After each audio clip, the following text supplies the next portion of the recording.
Hi, welcome to In the Garden. I'm your host, Joyce Hochsprung.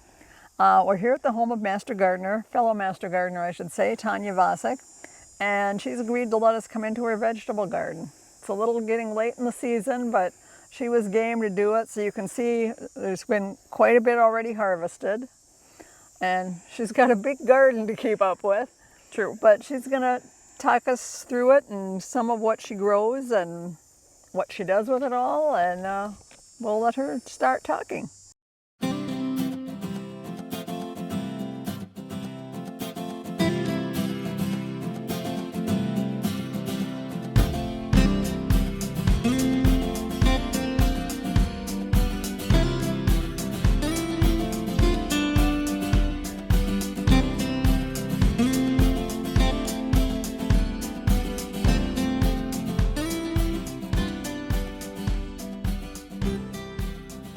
Hi, Joyce. Hi. Thanks for letting me do this. Hi, everybody. Yes, welcome to our farm. As you can probably see, I do have a large garden, and I consider it more of a production garden because what I can a lot, and I also have, and then I sell what I can, and also give away a lot of produce because we can't eat it all. And it all, like a garden, comes ripe at the same time. So the food shelf and local people, we just let them know, and they can come pick and whatever. So that's how we kind of enjoy this spot. Okay. Yep. I see you've got Yep. looks like a plan here. We do. So I know in previous things when we talked about how to set up a garden, and from buying seeds, planting, sowing the seeds, getting them up, you know what to do. Anybody can do it. Because of our large plot, I grow my seeds, and from there I create just a really rough layout. Once we get everything planted, I kind of go through, mark everything, label everything as best as I can. During the year, labels go and, winter, yeah. So, but this is how I kind of lay everything out, just so I know when it starts to produce, what I'm actually getting. Because sometimes tomatoes look like tomatoes or peppers look like peppers, but there's really a difference in the taste and size and all their characteristics. So this is what I start out with. I imagine that's also pretty handy when you're planning next year's garden. It so is. That you can do some rotating. Yes, definitely. And to see what kind of yield I get and what actually tastes better. I like to try new varieties of tomatoes and peppers all the time, just to add some extra spice in my products. Just to see how it grows. Or you hear about, this tomato was great. Okay, well, let me try it. And so it kind of becomes a test plot for a lot of things. Cool. Yep. And from there, then I just make labels, simple labels, and then I wire them to the cages. So you don't need anything fancy. I mean, this is just 2 pieces of paper laminated. And I like the orange color because it kind of stands out a little bit. Makes it easier to find the tags when you need it. I see them hanging on to the tomato cages there. Yep. When I first plant, you'll see the little, and I'll show you, the little pink, you kind of see those electrical flags that you see. You can buy them in bundles. And so I start with that when we're planting. So I know my row, I know my area, I just quick with a black marker, write it down, and then come back, make the tags, and then attach them. Okay. Yep. So it's not slowing you down as you're planting? Not at all. I have them available. You just, there's a thing, you just pick it up, write it, and away you go. That's a lot of tomatoes and peppers. I see that and I think that's a lot of hole digging. Do you have a tip for how you make it more efficient? Yes, I do. I use an auger, a drill auger, and I have it right over here. I can show you. The first step, you got to get some string. Now, this isn't the string we use. It's small and it's handy. We have something on a big spool and we run it from one end to the other. And then on our string that we use, we have it marked every 3 feet. Brilliant. So we can determine, once it's laid out, we get it nice and straight, then where to do the drilling. And based on that 3 feet measurement, we can determine if we want to, we kind of eyeball it, you know, but if we need some stuff. You probably want at least 3 feet between. Yeah, at least 24. Yep. Inches, yeah. Yep. And what you see, according to my plan, I had a whole nother row of tomatoes, solid row of tomatoes that we lost. And that's what happens. Gardens happen. Yep, they do. They do.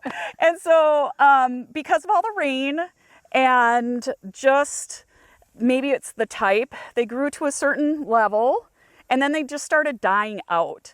So we don't know what attributed. We've never had that before. So we made the decision early on. We're going to save a couple that we could, move them into that row, and then just till it up. Okay. So again, and get them out before the whatever exactly. it was spreads to the spreads others. to the next one. And it could be where we had it planted.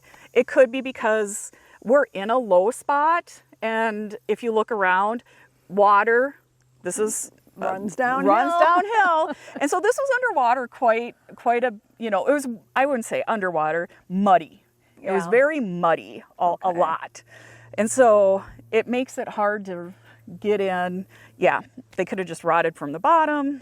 They could have gotten some disease. They were all one type of tomato. So that was my row of Romas. And I've heard people are having trouble with Roma tomatoes this year. They're just not really turning out. Okay. Container ones are doing great. Some of my local neighbors around, they're also having trouble. So that was my full row of Roma tomatoes. Yep. All right. Yep. So, well, what else do we have in here? Can we walk through and take? Oh, you want to show? Maybe you want to show how you do the. Yep. So this is what you consider a garden auger. We have a longer one. You can get them in different sizes and different shaft size. Okay. So, this is my one that I kind of carry around all the time. When we come to planting, then we have more of a longer one, so you don't have to drill. So basically, once we have that string, it's tagged, and then we just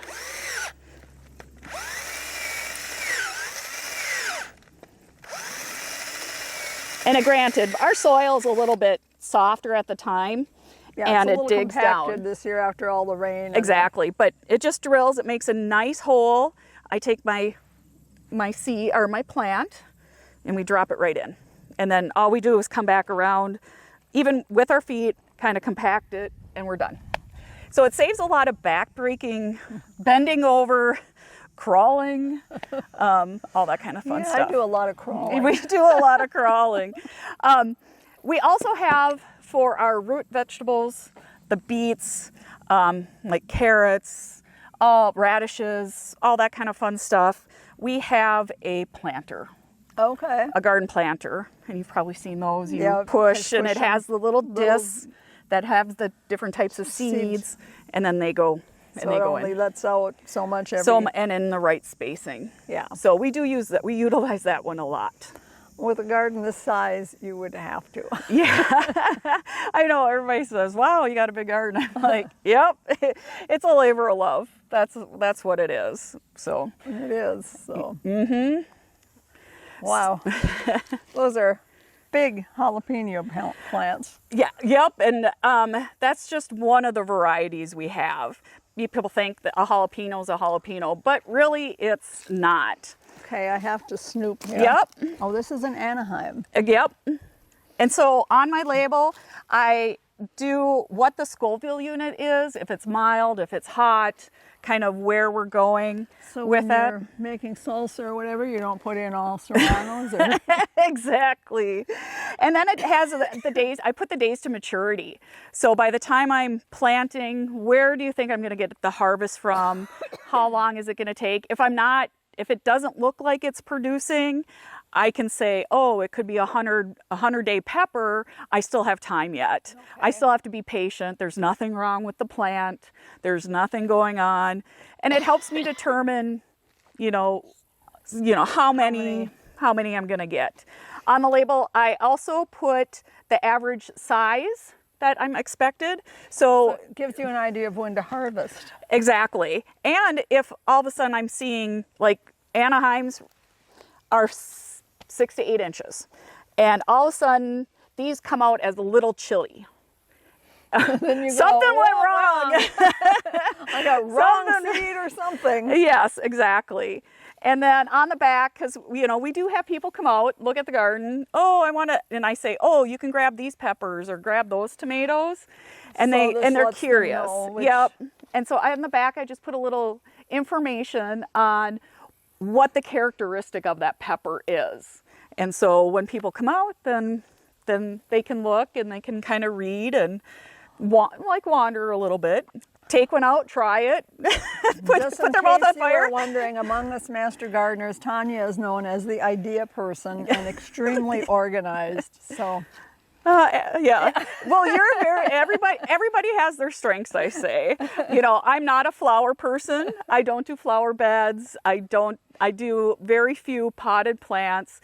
This is my baby, and other people have different babies of their own. So being a gardener or a master gardener in that respect can really be anything. Yeah.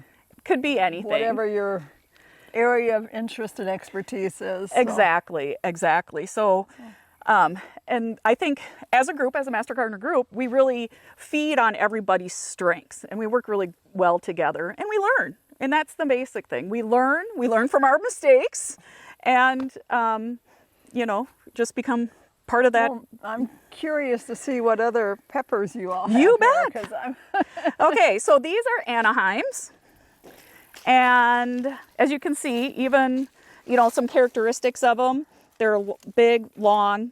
They're a very mild pepper. So if you don't like a jalapeno, you can always do an Anaheim. Okay. They're great for stuffing.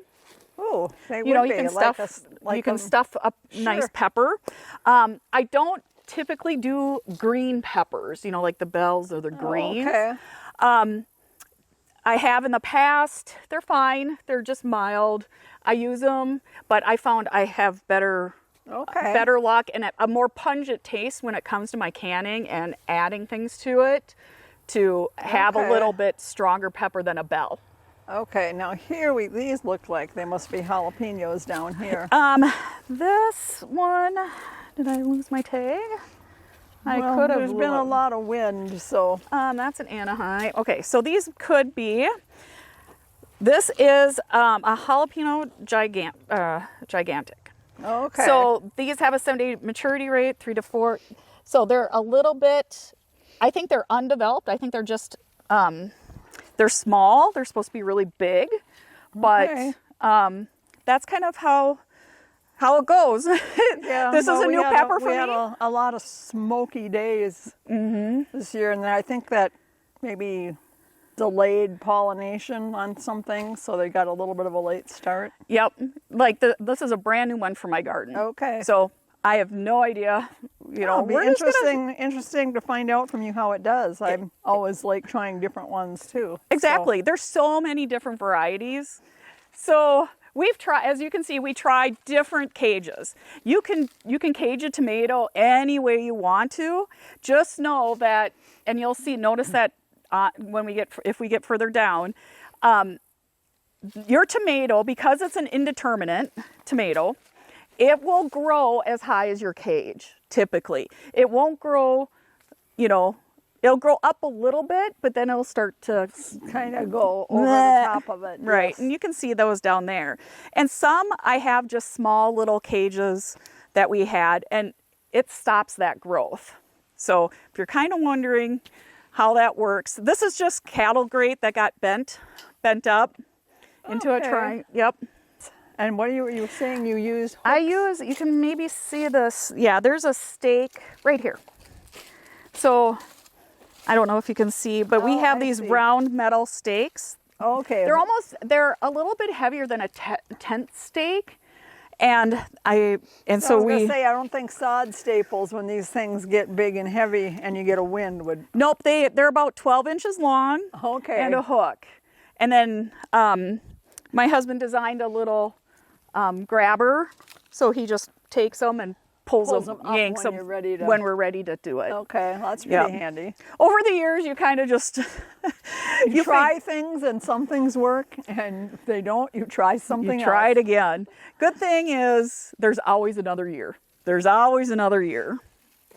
Yep. And here, like, this wasn't staked down, so we ended up putting a leftover to kind of just really anchor it in. Yep. And like I said, this tomato, this cage is really small. This tomato only grew that size. And then it went over the whoop. top and headed back for the ground. Yep. Technically, they are vines. They are vines. Yep. Yep. Exactly. So, yep. And then we're getting into the ones that are as tall as I am or taller. So this is a super beef steak. Yep, so this is a super beef steak. This is kind of how we want to pick them or harvest them when they're kind of at this stage. Out on my table, and then they'll get a nicer red. So, but this keeps the squirrels and the other critters that want to taste those nice ripe tomatoes away from them. Good. Yep. Chipmunks, mice, everything. Yep. Everything that wants it. Everything that wants it. That says, "Oh, that looks good." Yep. And we put them in my pump house to keep them, and we have tables and stuff, so they're just lined up, ready to go, and then we can kind of grab them for canning. Grab them for canning. Somebody comes over and says, "Oh, I need some tomatoes." Yep. I'm like, "Okay, I'll leave them out because I don't have to pick them." Yep. This is another super beef steak that kind of got mixed in with the cherry. Oh, yeah, it looks like the cherry kind of said, "I want more space." They do. They do tend to do that. Yep. And this year I decided only do one type of cherry tomato. I used to have a couple. May I taste one? You can taste as many as you want. I'll always have to find if there's a better cherry tomato than what I'm growing. Cherry baby. That's pretty tasty. Cherry baby is the name of the plant.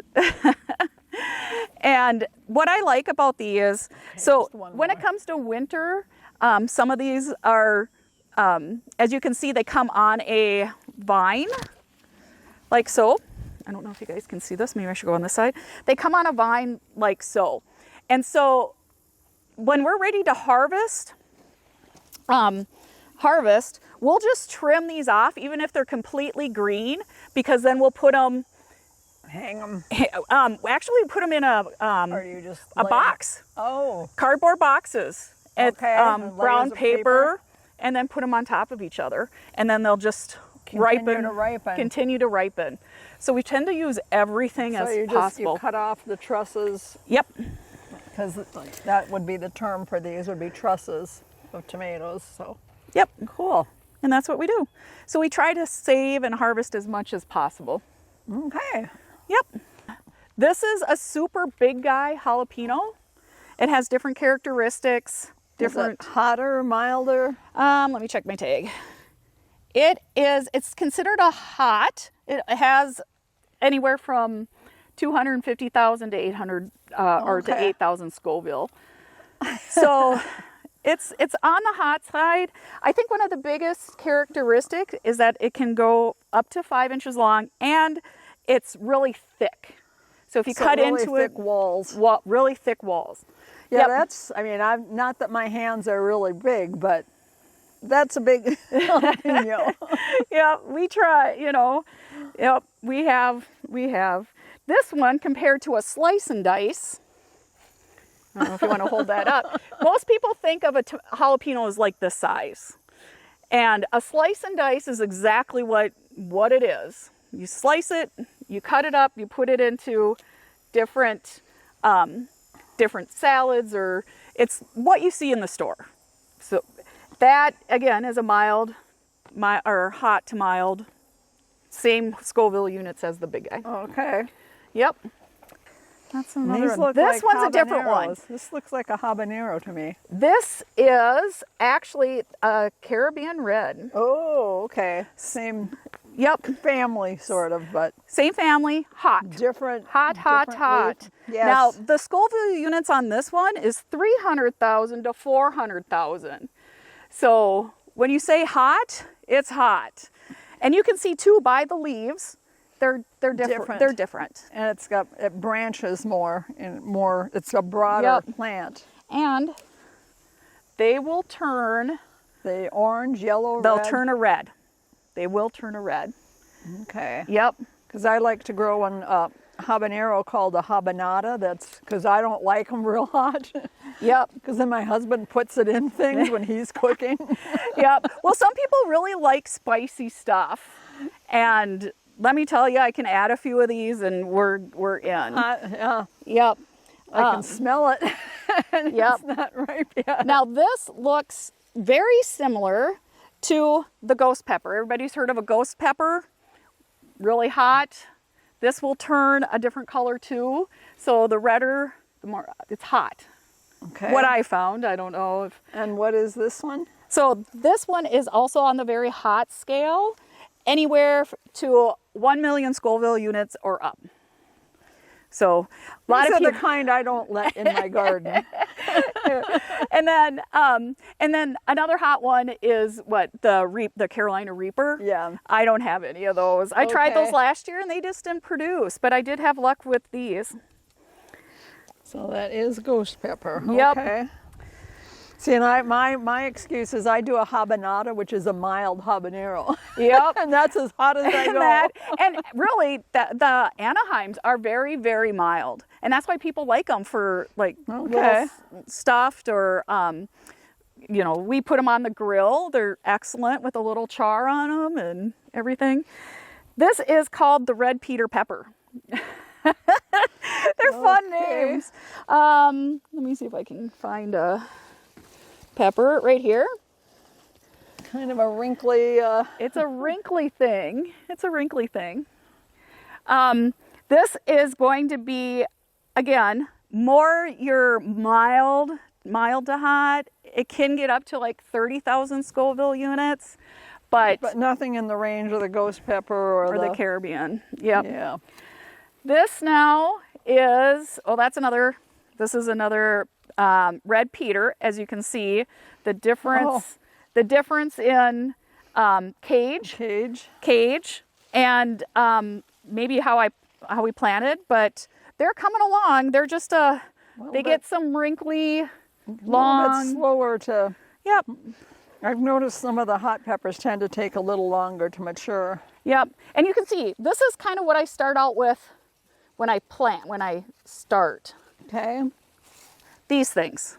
These are what I start, and then I just take a marker, write it, stick it next to my plant before, and then I come back with the tags. So these are really cheap, extremely cheap. You can buy a bundle of, 100 for a couple bucks. Yeah, they're not a lot. This is a chili, I believe. I didn't make a tag for that one. This is a little, like a chili pepper. Okay, the kind that you'd like buy for dried. Yep. You Dried can chili kind of see them flakes hanging. Yep. Some peppers, we have seed that's been, like, oh, here, try this. And it just pretty much said chili. And if you're ordering from catalogs too, a lot of times they'll send you some free sample things just of newer things, just to get you to try it with maybe 5 seeds or something. Yep. This is a poblano pepper. And again, these are mild tasting. Again, great for stuffing, great for making poppers if you don't like a hot one. This is pretty mild when it comes to it. Same shape as a jalapeno. So some people are like, oh, it's just getting a pepper, but it really comes in the flavor and what's inside. And then, yep, these are all poblano's then. And I see you've got a little cabbage left to harvest, not too much. Yep, some cabbage. I think you do quite a bit of cabbage, don't you, generally? We do, yep. We make sauerkraut and that type of thing. So that's already kind of cooking. Okay. And then zucchini at the end. Okay. Yep. And then it looks like behind the tomatoes we tomatoes, have tomatoes. some pumpkins maybe, and yep. We tend to do pumpkins always in this kind of a spot. As you can see, they vine. And they vine really well. And when we come, with the tractor, we don't have to keep moving these vines.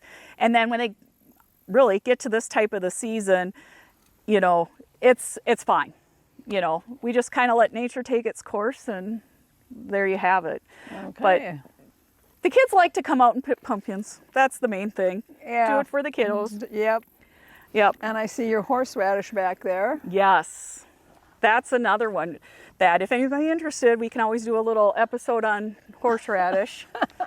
I know you either love it or hate it, but we love it. My husband likes it. I'm not, like I said, I'm not a real big fan of really, really hot things. I'll make a horseradish jelly. So the sweet counteracts the heat, and then I can handle it on things. Yep. We use it, we take it, we process it, and we use it I use it in my Bloody Mary mix. So that's what we do. And if anybody knows about horseradish, it grows on a root. You dig up the root in really the fall, so we can start harvesting now. Anything that ends with an R, so September, October, November, if you can still get some. And December, if you want to use a... Really, if the ground's not completely frozen and you can get it out, yep, then you can do it. But yeah, you just kind of wash it really good, peel it, chop it fine, put it through a couple mills or blenders or to get that consistency. Yeah. And then make sure to save the juice, because the juice has a great power, not just that pulp that you get. Yep. And then pumpkins. I have some really big pumpkins down there. Yeah. And what's fun about it, what kids like, is you can maybe if we walk back, they grow in the trees. I see that. Yep. So Climbing the trees. when we have kids out and we're like, go find a pumpkin in a tree, and they're like, what? A pumpkin in a tree? But yeah, they're kind of fun when we plant as close we can to the pine trees and then get them up. But we picked a super, beef steak. And then these are supposedly big beef. You're supposed to, these are indeterminates. Right. Compared to a determinant. Which will grow to a certain height and stop. And then stop. But once you pick it, it's done. The plant won't produce. And really, these should be trimmed. Most people trim their tomato plants. And it's a good practice. Everybody, people say you don't get as much blight, but we have found that leaving most of them untrimmed in the natural state, it really kind of shields that tomato. So we might not get as big as a yield, but we don't get that disease. Sun scald. Yep, and it doesn't invite. Because they're shaded a little. Exactly. Protected. Yep. So depending on your garden or how you want to do it, this is just us. Like I said, I produce, I can, and this is one of the areas that we utilize. Most people think of it's a summer kitchen. It's not. It's like the prep spot that we do. We have the sink, we have an oven, we boil what we need and cook what we need. But then when it comes to canning, then we can transfer into the jar, and then I do the water bath because then I can watch it closer. Oh, in the house. In the house. Okay, but you can do the prep and the messy I do the prep, stuff. all the messy stuff. Keep that out of the house. So, yep, we go through with our tomatoes once it comes time to process. We use a like a commercial vegetable wash in the sink. And really, we start with some 5-gallon buckets with one. It kind of lose the dirt, get rid of all those little bugs. You kind of see them float. Then we go through a rinse process. Then we do a secondary wash. Okay. To really, and then use some towels to really kind of scrub them. Okay. I know some people may think that's kind of like double duty, triple duty. It is. But if you're selling, you need to. It's not that. We use everything on the tomato, the skins, the cores, the seeds. We use every part. And so when we're cutting them up and coring, we're inspecting too, because any little black spot, it's out. Anything, it's gone. Because we use every bit of that tomato, it makes it very important to do that prep process. To make sure you've caught anything that... Yep. It's no different than, like, say, sheetrocking and painting a wall. If you don't do that prep just right, your wall's going to be wonky and you'll see all that stuff come through. Same thing with the tomato. If something's off or something's bad, it can ruin your whole batch. And all that work for something ruined, you might as well just take that extra time and get that out. Exactly. And so that's what we do. From there, we put the tomatoes through a juicer. Okay. And so the juice comes out one side and the pulp goes out in the other. So we can the juice. Nice, bright red juice. No seeds, everything's natural. No extra sugars, everything is just the tomato. Okay. Yep. So we just cook that, can that. And then the pulp part goes into the Bloody Mary mix. And that's kind of what we like. We love salsa, and we've done salsa, and we do smaller batches just for ourselves. But we like to produce the Bloody Mary mix because that's every bit of the tomato. And so we put our peppers in here, our onions, other spices that you can kind of get, and the horseradish that we grow. That's all fresh, it's all natural, it's all in here. No extra sugars, and then that's what it comes out to. And then if that pulp becomes really thick, then we start adding little by little until we get the consistency of the juice that we want in the mix. Okay. So if you kind of want to wonder, because that pulp can get really thick. Like a paste or a thick sauce. Yep. Yeah. So when the tomatoes are juiced, we kind of let it sit in a pail, and then that water separates. So you have the juice that comes up and the kind of that watery at the bottom. So we have a little, I can go get it. We have a little pump, and it sucks from the bottom, just kind of like you would do gravy, and that you get the fat on the top. And kind of not a skimmer maybe, but... Yeah, because it pumps from the bottom. Yeah. But that water, and it's flavored, it has that tomato flavor water, that goes in here too. Okay. Like I said, we use every bit of that tomato, and we don't let it go to waste. Now with our extra peppers, I make either cowboy candy or pepper jelly. And this is a fresh batch of pepper jelly that we did.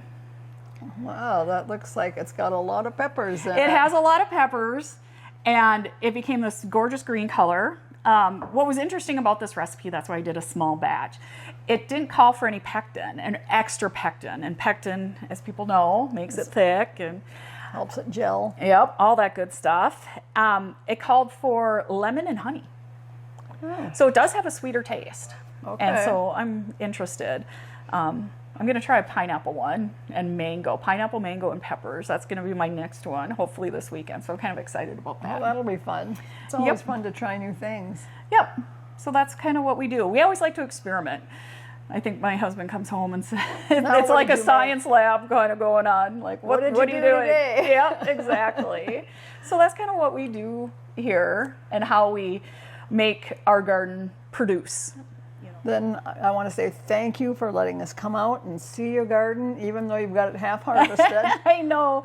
We can do another episode when it's actually planted and they're tiny. This has been great. I think people maybe hopefully got some great tips on the tags, using the auger for planting, and I think we forgot to get a picture of your mailbox out there by the end of the garden, but for storing in tools and snippers and things, so they're right handy there by the garden. Yep, so. It is, and we love it, because you just go out and pick it up.